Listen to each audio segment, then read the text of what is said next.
You're watching CN2 News, your number one source for award-winning hometown coverage.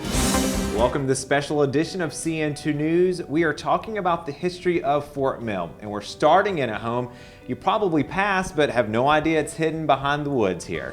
I'm CN2's Laura Bree Monday, Lucas McFadden. We're so excited to be inside the White Homestead, and even better, as a tour guide for this special program, we have Ann Springs Close herself. We're so glad to be here with you. Thank you for spending some time with us. I'm delighted to be here. Thank you. If you could share a little bit about the original part of your family that moved into this home, how it all kind of came to be part of your family.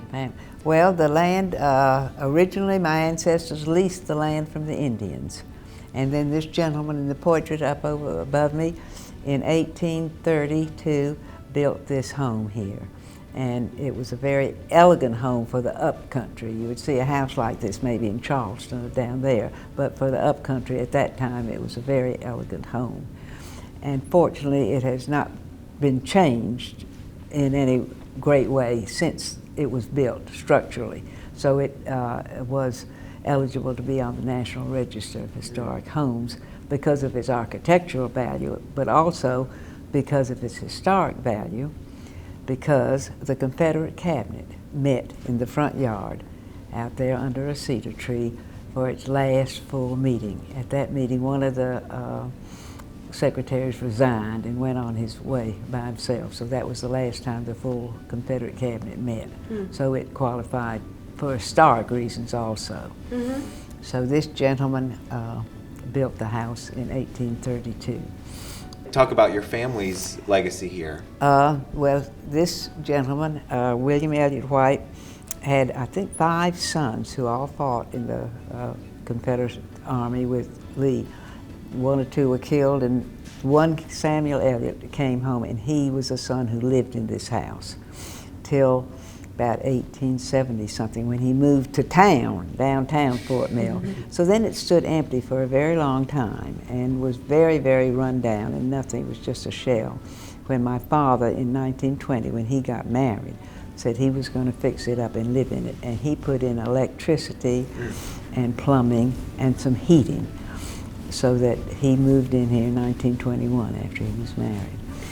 Now, as stories go, it sounds not everyone was totally supportive of the idea of renovating this home. If you could share that. His father, Leroy Springs, thought he ought to live in Lancaster, where he had grown up, where his father and mother lived, and he didn't see that. So his father said, well, you go ahead and do it if you want to, but I'll never set foot in it, and he never did.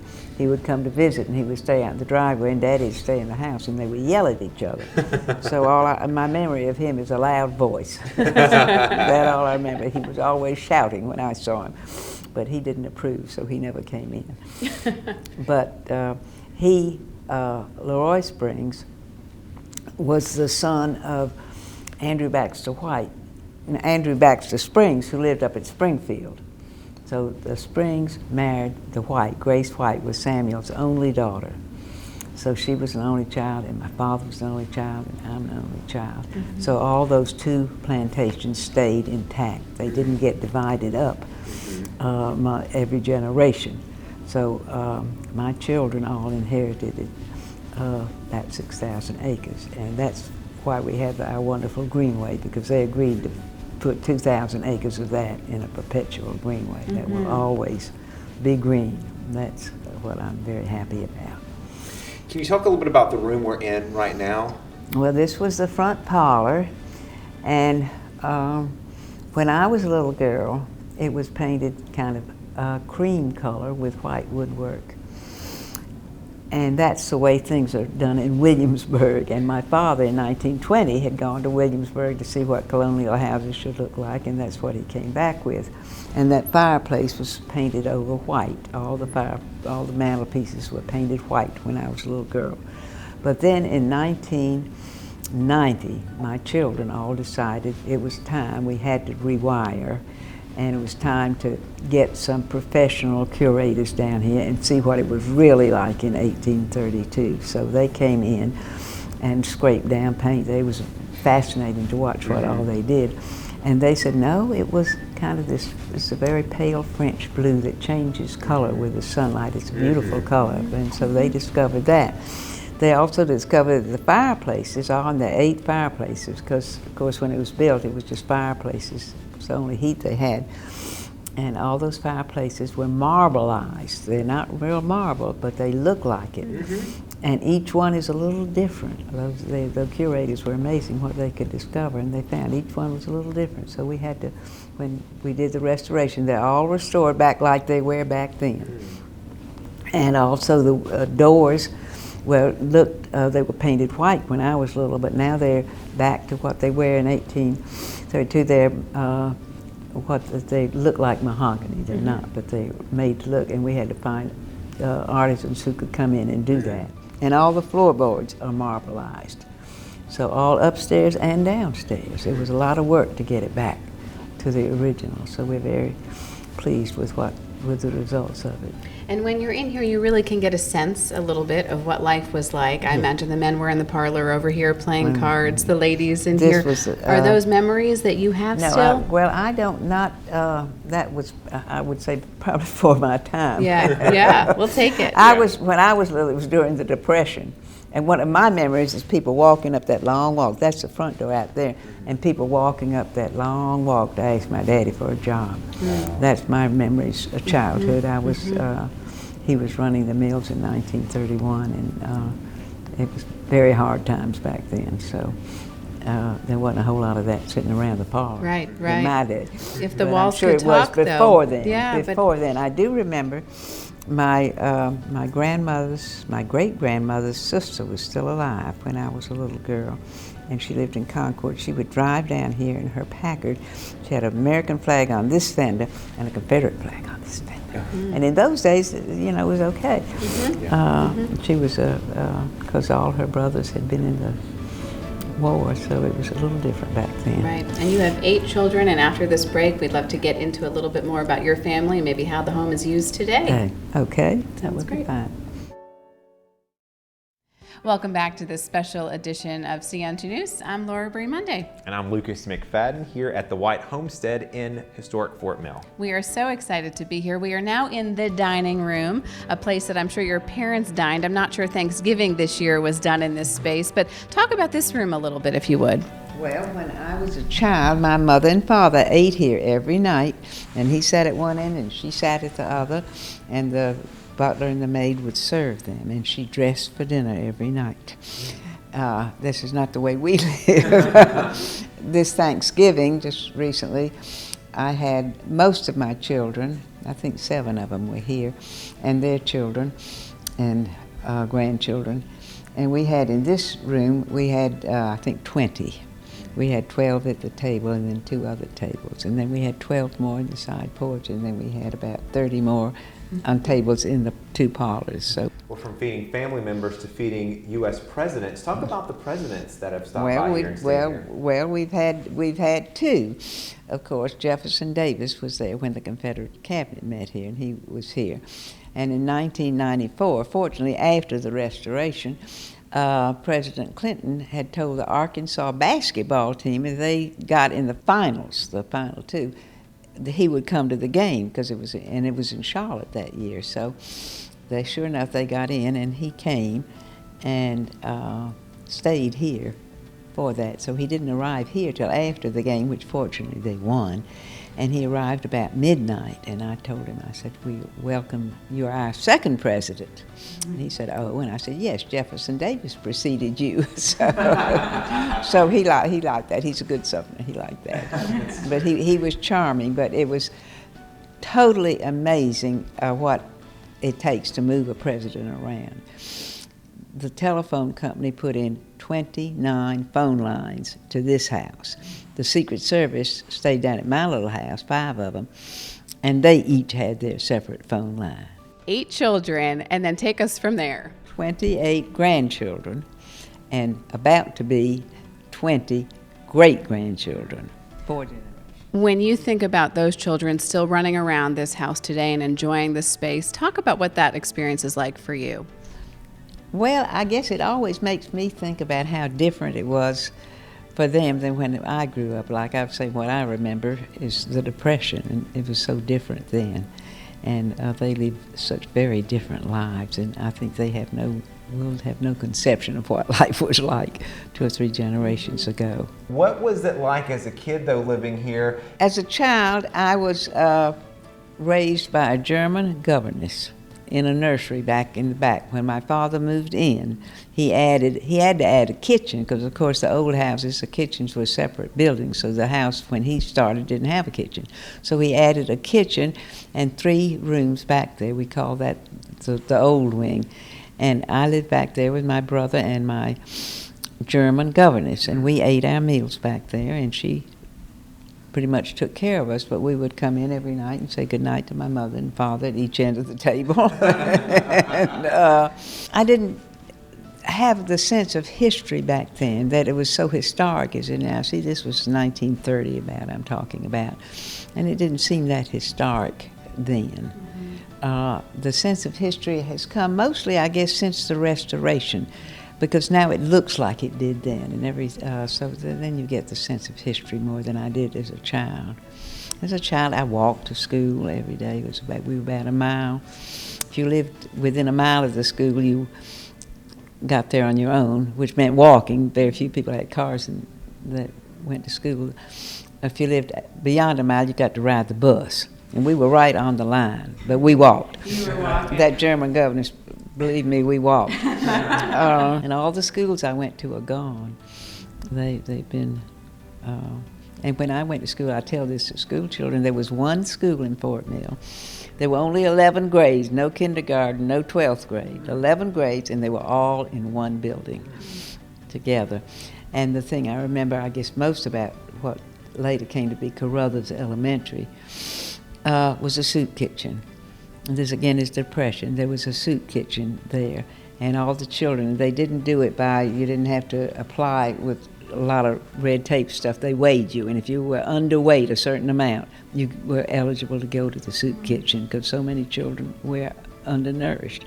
But the whole school would smell of vegetable soup. And it did for years, even after they didn't have the soup kitchen. I took my children, my older children went to that school. I guess all of my children went to that school. It became an elementary school. And every time I walked in there, I could smell that soup kitchen. Well, the stories go on and on, certainly, in this home. You can imagine to track it and all the family history. Well, maybe that's a full-time job. After this break, you're going to meet a woman who is the family historian who tracks all that. And, of course, those renovations that were mentioned, we're going to get into those as well. Stay with us. Welcome back to CN2 News. I'm Laura Bree Monday. And I'm Lucas McFadden. This is my favorite room in the entire house here. Holy smoke, look at that sliding board into the pool. I would live here all the time. Floating staircase, so much history in this home. We want to welcome in Ann Evans. She's a historian and archivist here for the family. There is so much history with the house, with the family. I don't even know how you track it all. I can't keep my kids' scrapbook books in order. You've got generations. Well, I have all day to do it. But yes, I started in '94, thinking I'll be done with this in 3 years. And here I am. This is 2016, and I still have work to do. So it's a discovery every day. It's lots of fun. I never really know what I'm going to get into. What do you do day to day, and what's the big picture at the end of the day? Well, I started dealing with all the records that came back from storage after the renovation. There were boxes taller than I am, and I had to tilt them down and get a flashlight and crawl in them and pull records out. And so the job really was organizing all of these family records that had been in this house dating back to the 1700s. My oldest document so far is 1760, and it deals with Lower Mecklenburg County history as well as this part of Fort Mill and Upper York County history. So you know, you think your day is going to start out one way. I have it planned, and as soon as I hit the door, it may go haywire and be all different entirely. But usually it starts with, you know, just the basic office stuff, but then it gets into, okay, today my project is to finish cataloging the Allison papers. Maybe I have a box of Sam White letters that I'm going to also read through and make notes on, so that the end product is I have a catalog, computerized as well as printed, of access to this materials. I mean, the family tree for this family is remarkable. It is. Well, when I first came, as I said, my job was to organize and catalog and create control of the historic documents in the house. And when Miss Close decided to travel to Scotland, she wanted to know what tartan she could wear. Yes. So I said, oh, okay. So I started doing the genealogy, and fortunately for me, this family's been doing their genealogy since the 1800s. So for the most part, it was sort of a plug-in sort of process. And we actually have a genealogy chart that takes her back directly ancestor to William of Orange, King of Scotland. and so, or William the Lion, King of Scotland. And so you have all of this genealogy that I can put my hands on right now. I can find these birth certificates and that letter and this diary and that will. I told her, well, you know, you could wear the Baxter tartan, you could wear the Elliott tartan, or you could wear this royal tartan. Oh, I want the common tartan. So, Yeah. But anyway, it was a fun 2 years and 20 pounds that I gained sitting there at the computer doing all this. Oh my goodness. Well, this is just one room of so many here at the White Homestead, and when we continue, Ann Springs Close will continue giving us a tour of this amazing home. Welcome back to the special edition of CN2 News. Hello, I'm Lucas McFadden. I'm Laura Bree Monday. This has been one of my favorite Yeah. shows we've done since I've been here. We are catching up with a Fort Mill legend here, Ann Springs Close, at the historic White Homestead. 91 years proud. The home goes back much, much further than that. And let's talk about some of the renovations that got us to this place today. Well, in 90, we took everything out down to the last light bulb that was taken out of this house and put in storage. All the furniture, everything went out, and we started a 2-year restoration, which did new heating and plumbing and wiring, which was essential. We had to do the wiring, so we did the whole thing. But we were able to get people who really knew, people from museums, curators, who could come down here and tell us exactly like what the old part. And the original part, the 2-story part, that part is totally restored to what it was in 1832. And we're very pleased with the results. It really has that feel to it. And then the wing, there's a farther wing that was built in 1936 that my father added because he thought, I guess, the children were outgrowing the nursery, my brother and I, so we were having a new wing. We each had a bedroom out there. And downstairs was what we call the game room, which was supposed to be for the children, but ended up being, as you say, a man cave. Right, yeah. I like that room. It ended up being the grown-ups party room. Right. So it's a very interesting room. And what I tell the school children when I do tours for the history tours, that was in 1936. And they had to excavate, as you'll notice, it's below grade, so it's maybe about 8 to 10 feet down. They had to dig it out, and it was dug out by hand. They had mules who dragged something called pans, so were kind of like buckets, big flat buckets, and they would dig, shovel full, put it in the pan, fill up the pan, take the pan and dump it, come back and get another pan. They did not have front end loaders or any of the equipment we have nowadays. So I watched them do that, and that's how they built things then. And in the meantime, there were wagons. 160 was just a little dirt road, and there'd be wagons going by, pulled by mules full of cotton. There was a cotton gin down on the railroad tracks down at Culp's Corner, and they would be taking cotton down to the gin. And that's the way it was when I grew up. What is your favorite place when you are here? What's an area or a room that you just are right at home? Well, I think in the old room, old part, I love the dining room. I think that might be my favorite room in the old part. But I love this room because it's so light and airy. And this was changed from what it was when I was a child. When we did the restoration, we did change this around a good deal so that it could be used by a lot of nonprofits or different agencies can have meetings here, because what was the nursery is now a boardroom. There's a big table and facilities in there so people can have meetings in there. They can come in here and have coffee, have breakouts. So people use this area And then we do big events down in the Nataboran, which I'm sure you will get to eventually. We do big events down there, and we have a big catering kitchen down there. So we remodeled all this for an entirely different purpose. But the old part is 1832. And then there's another room that's 1917 that my father kept. It's like the Nassau Tavern in Princeton, because he had graduated from Princeton before he went overseas to fly in the World War I. Let's talk about some of the specific artifacts that you want to always point out on different tours. Well, I guess the most interesting one to most people is the Hindenburg, because in 1936, as I said, when my father added that, but he took us all to Germany, because my German governess, her mother and father still lived near Frankfurt, and we went to visit, see them.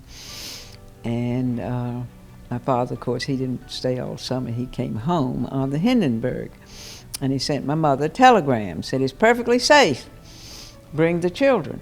So she got 5 tickets on the Hindenburg for the last trip in the fall. And then she deposited us in a home in Switzerland, where we stayed for about 6 weeks. And she traveled about, and she went to the Olympics in Berlin. And that, of course, was the Jesse Owens year. And Hitler refused to present him his gold medal and stormed out of the stadium. But she got the 5 tickets, so they had, and she had ticket number 1,000. So they had a little ceremony at a hotel, the Frankfurter Hof, and presented her with this platter, which is downstairs, which I show. And then they all went, "Heil Hitler." And my brother and I kind of looked at each other. There's a big thing about whether or not to heil in those days. And we looked at Mother, and Mother went, So we didn't. And I didn't realize it at the time, but that was pretty brave to do, because some people got in big trouble if you didn't heil Hitler. If you were German and didn't heil Hitler, that was no question. But foreigners, they were trying to decide what they're going to do about foreigners who wouldn't heil. But we came home on the Hindenburg, and going over it took us about 8 days to get to Bremen, and coming home it was 3, so we cut it in more than half, time-wise. But then it blew up on the way. It went home in September, that fall. Then when it came back in May, it didn't run in the winter. It came back in May, and that's when it blew up. So not much over 1,000 people did that. And they're not, I think there's maybe one other person except me still alive, and we're going to find out about him.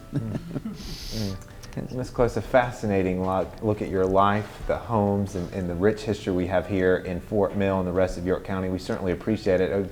Hopefully, if everyone's learned a lot, we sure have. We are excited to share this for generations to come. And for you and for the family, everything that you're sharing, including this home and the history, the beautiful thing is the stories are going to go on and on for many, many years. Thank you very much. It's been a pleasure. Thank you for taking the time, and thank you for watching this special edition of CN2 News. We had a lot of fun. Hope you did as well. And we'll see you the next night with a brand new newscast.